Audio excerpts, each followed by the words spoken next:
Hi, see you again. This is Tina. My channel name is Miss XRNG, and if you like it, please subscribe, like, or leave a comment if you have any questions. So in this video, I'm gonna talk about validation. Let me change to the brush. Okay, I'm gonna talk about validation. So we have to be clear first is why do we need to have a validation? As a developer, we should never trust users' inputs because you don't know what kind of information the user will put when they submit a form. They might submit some malicious JavaScript code and which will read your database, or which will read the other users' session, and it might submit other code which will cause SQL injection, and probably they submit some information which is against the rule in your company. So we should never trust the user's input. That's the reason in our application we have to do validation. Okay, only save those inputs which meet your own requirements. So how to do validation in Spring? And Spring provides two ways for you.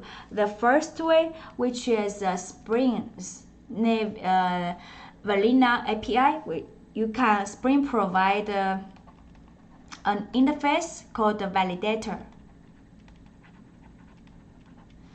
This is an interface. Okay, this is an interface. And what you can do is you create your own class and then implement this interface. And in this interface, there is a method called isValid. Okay, that in this method you put your business logic or your validation logic using the code, Java code. And how to use that?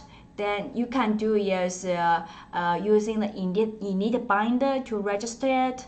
You can also manually to call isValid method to do the validation check.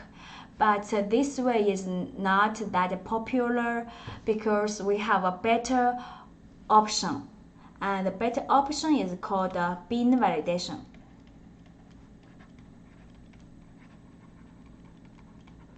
Okay. Bin validation is much popular than compared with validator interface.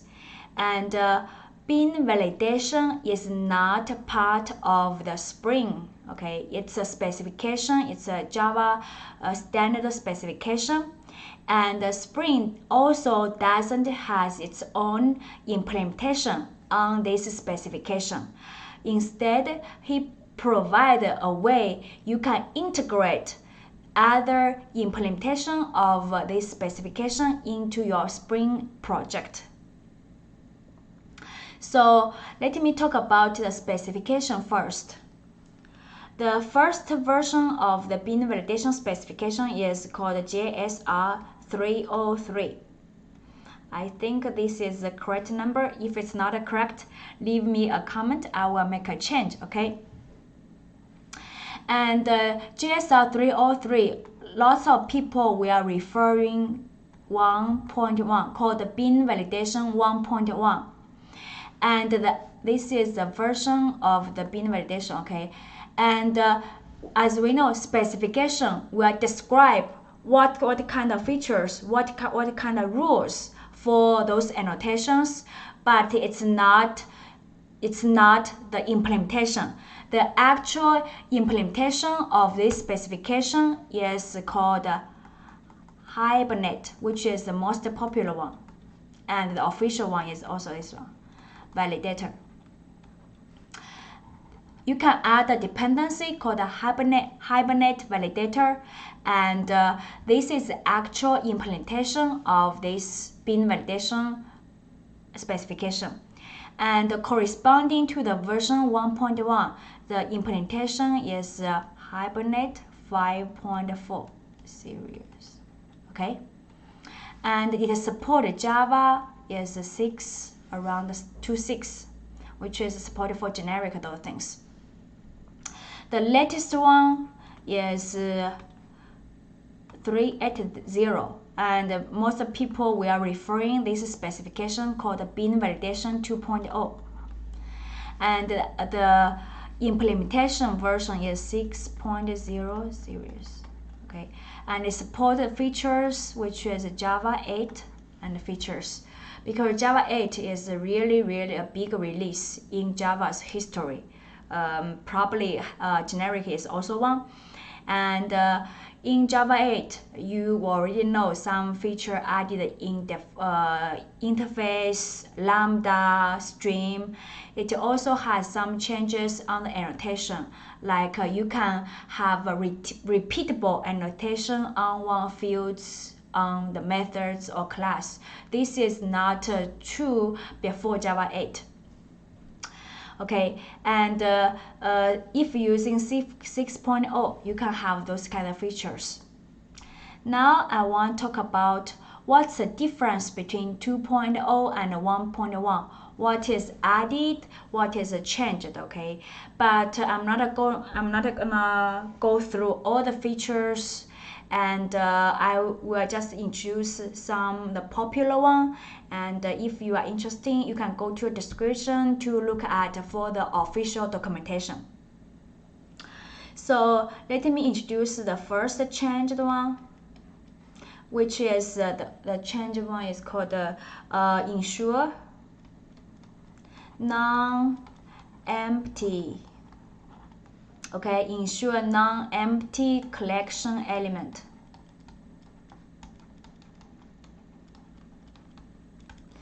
Suppose you have a customer, customer is fine, okay?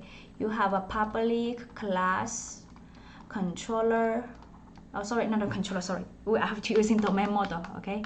Customer or user.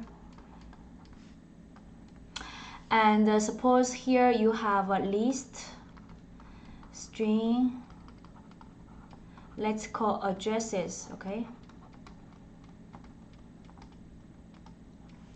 And now you want to add a bin validation annotation to make sure every element in this address collection cannot be empty. In bin 1.1, what you can do is add annotation not empty here. But it's not very expressive what it actually do, because when you add not empty here, when I see the code, I will immediately thinking you are referring the addresses this collection cannot be empty, but actually it means every element inside this collection cannot empty. So there is a change inside the bin 2.0, which you can do like this. In the list,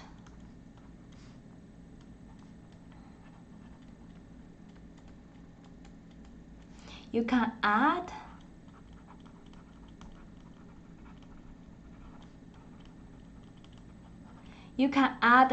not empty on this type argument. And if you compare these two ways, you will clearly understand this one will means for every element inside this collection cannot be empty, right? This is a change, one change. Let me show you another change. Second change called the cascaded validation. It is still referred with the collections. Suppose you have still using the class user domain. Okay, now your addresses are not a string. You have another class which is address. Okay, and here you have a private string called name. Not a name. Sorry. I'm still thinking about the user street. and here you have not empty. Okay, and then inside the user you have a collection of address.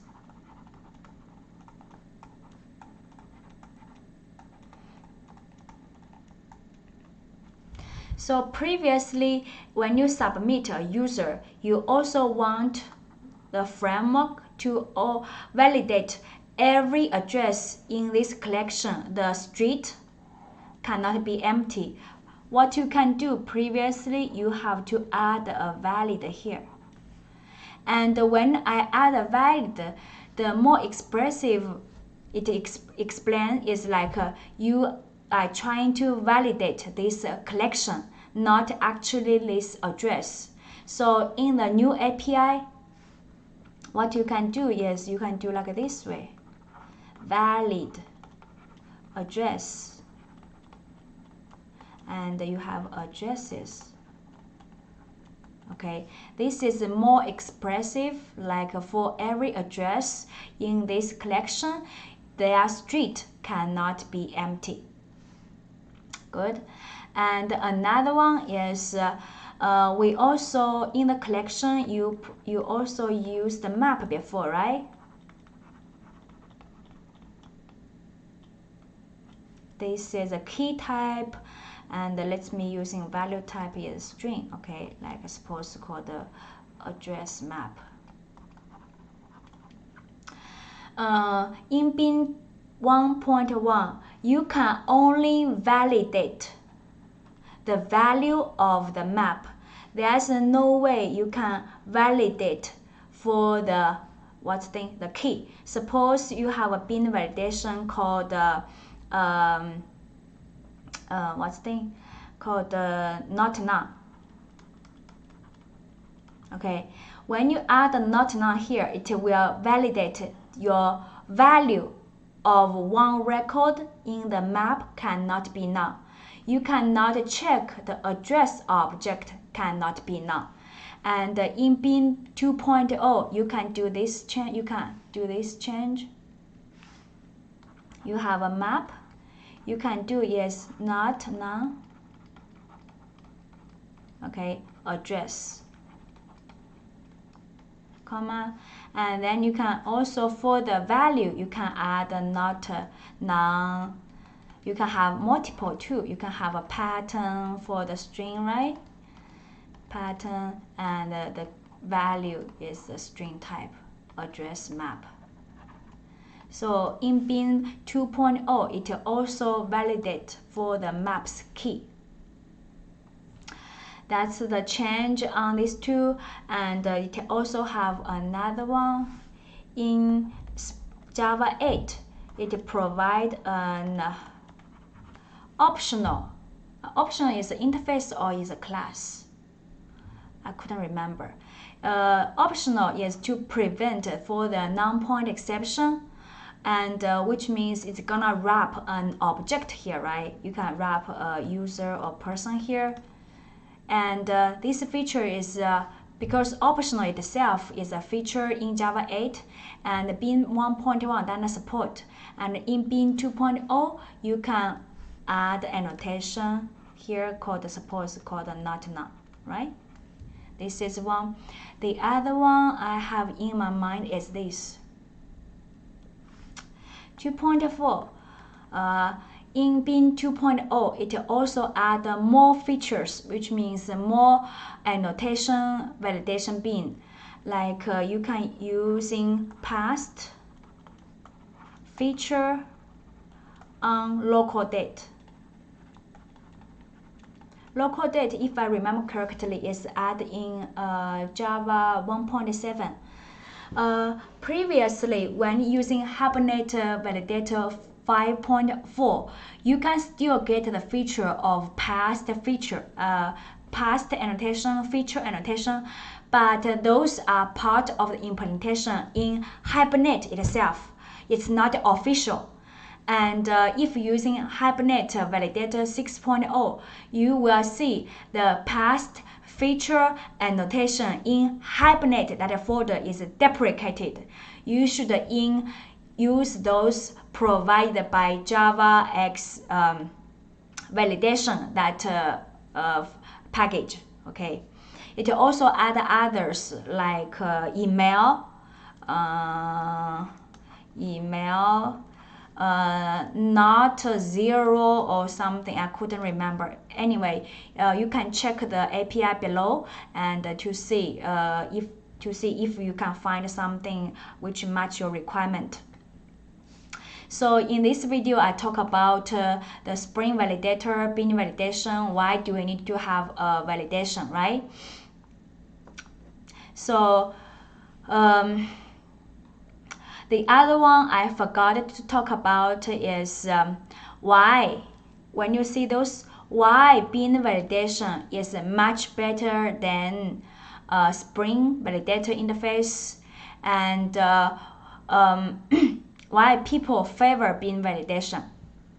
So let me give you an introduction. Okay. When we do validation, when the client submit your request form to the server side,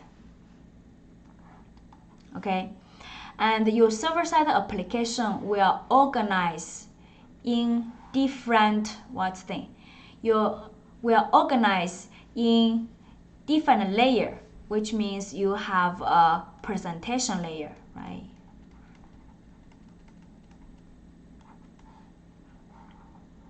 And the presentation layer is the place you have the MVC design pattern, which means the presentation layer will contain view and the controller. The presentation most likely will call what? Call the service layer. Service layer is the location, is the home for your business logic. But if you are doing domain-driven design, service layer shouldn't have less and less business logic. Your business logic should be put in your domain object, and the service should be a place which coordinate those features provided by your domain logic, which is coordinate those business logic located in your domain object and fulfill one feature. Service is also the home of transactional annotation. To do the transaction, you open the transaction and close the transaction. Okay, and the service will most likely call the repository. Okay, repository, some call DAO, some call persistence, and this is the layer which will connect, do operations to your database. Not at a good drawing. Okay, so where is the place you do the validation? You can do validation in client, which is do your custom validation. Okay, custom validation here. How to do that? You learned probably you know JavaScript on the browser. Okay, when you download everything successfully, when you submit a button, you can add a submit listener. Okay, listen for the click event, and then you use JavaScript to process your validation logic. But this is not the good solution, because you can open the developer tool, then you can change the JavaScript code to pass the client-side validation. Probably you say, I want to do on the presentation layer to do my validation. Yes, you can do here, which means in your controller you add your validation logic. But suppose you have your application get large, you have two places which can save the same information, which means you have two controllers, and you expose two methods with different URL, but actually do similar task, and which will do like a save a user. which means if you have validation in the controller, you have to copy paste the same validation logic to the controller, to the other controller, right? And this violate the do not repeat yourself design pattern principle.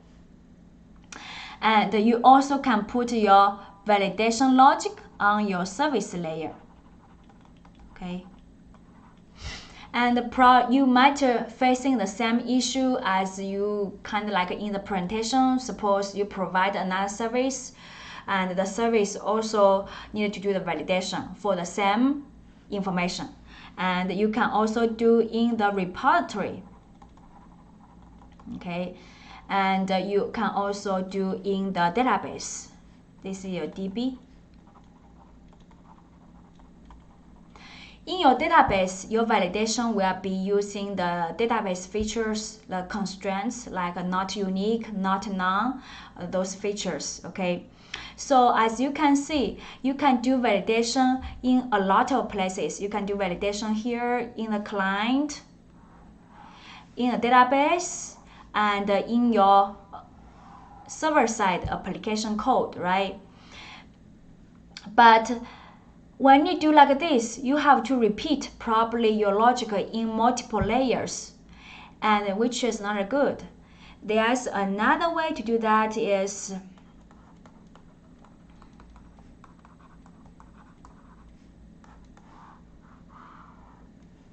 in Java, we always talk about encapsulation, and those domain model is the place encapsulate all the informations for your website, right, or for your application. So think about it.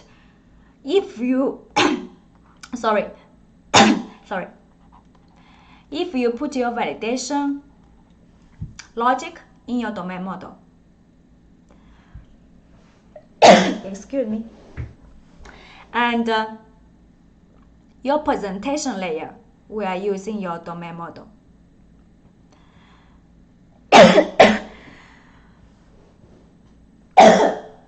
Excuse me. Your service layer, we are using your domain model.